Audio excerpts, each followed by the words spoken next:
I'd like to talk to you about the practical steps in building a 4D program. What does that look like, and what are the things that need to happen? Okay, and the first one gets right to the needs of things. But before that, I want to express that this program is designed in two different phases, phase 1 and phase 2. Phase 1 has 4 steps in it. The first one is needs. What are the needs of the people that are going to engage in this curriculum? Okay, and you can do this in 2 different ways. One is we have a question-based survey that we can give to leadership that wants to dig deep into the needs. It's about 40 questions.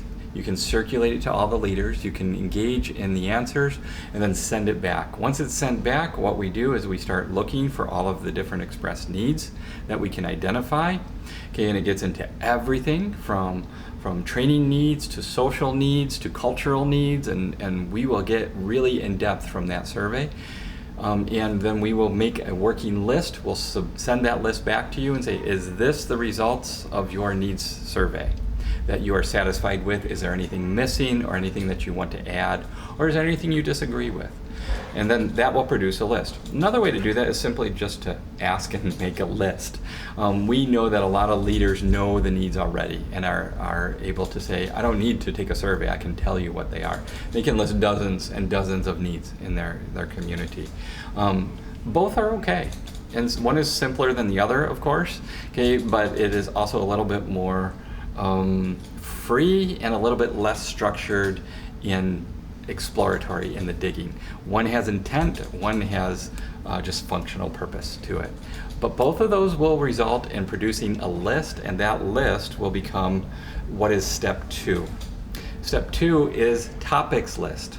From the needs come a list of topics. What are topics? Topics are anything that become a teaching term that's identifiable. Okay, so a need might be, I am always upset with the culture influencing the church. Okay, great.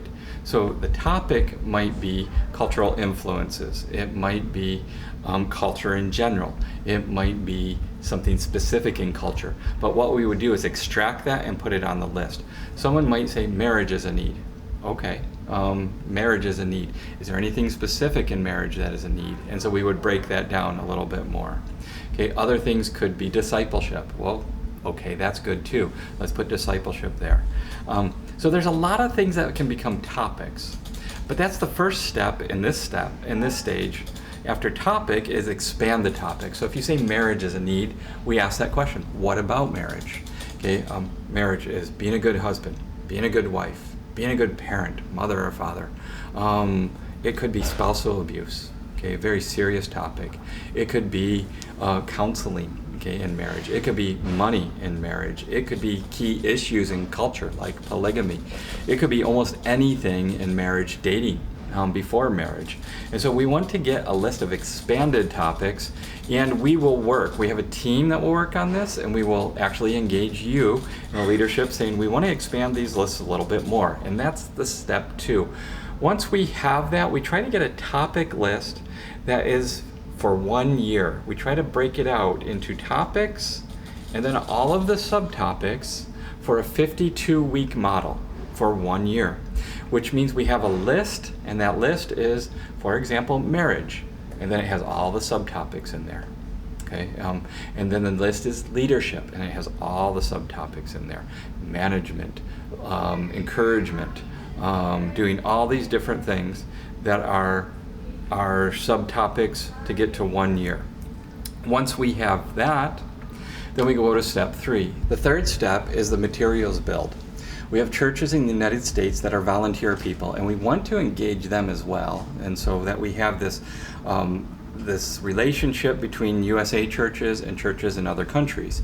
We also build them up for doing some prayer teams for the people that we partner with, okay, which is you. Okay, and so materials, what we do here is the church actually looks into our daily bread. Our daily bread is made up of a lot of different materials. The ones that we're going to use are our regular devotions. Those are our daily devotions. They're easy to read. They take 5 minutes. They're 1 page of a small booklet, and people read them all over the world, and it takes 5 minutes, and then I have some scripture reference to that. Okay, we also have something called Discovery Series. These are deeper devotions. They're 30, 40, 50 pages, and they're on different topics, and they go in depth into those subjects. Okay, and those are Discovery Series, and you can find those on discoveryseries.com. Okay, Our Daily Bread devotionals, you can find ourdailybreadodb.com. Then there's something else called Our Daily Bread University, odbu.com. And those are courses online that people can learn from if you can get online. Okay, and all of those materials are great resources for people who engage in this curriculum. Okay, they may be Sunday school teachers, they may be group leaders, they may just be pastors trying to learn and disciple others.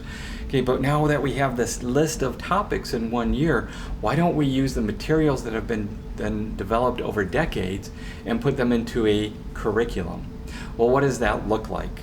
Okay, that looks like a team digging out all of your topics and finding all of the materials over that time. Okay, over that time on the 52-week list. And what they're doing is gathering all those resources. When they do that, then they assemble it in a certain way, which is step number 4. They come out with a weekly plan for you. And within the 52-week list of topics, a weekly plan of materials is going to come forward, and it looks a little bit like this. On Monday, whoever is going to use this curriculum, whether they're teaching Sunday school, learning for themselves, or teaching small groups, on Monday they're going to read 2 Our Daily Bread devotionals, and they're about that topic. On Tuesday, they're going to read something from a Discovery Series, also about that topic. On Wednesday, they're going to read or watch or listen to Our Daily Bread University if they can get online and learn about the topic as well. On Thursday, we're going to ask them to engage in a spiritual discipline related to that topic. And on Friday, we have lesson plans. And what everybody would need to do is follow that lesson plan. What did you learn on Monday? We'll put it here. What did you learn on Tuesday? Put it here. And what will happen is the teachers will then have a lesson plan for Sunday to teach, or whatever day they want to teach.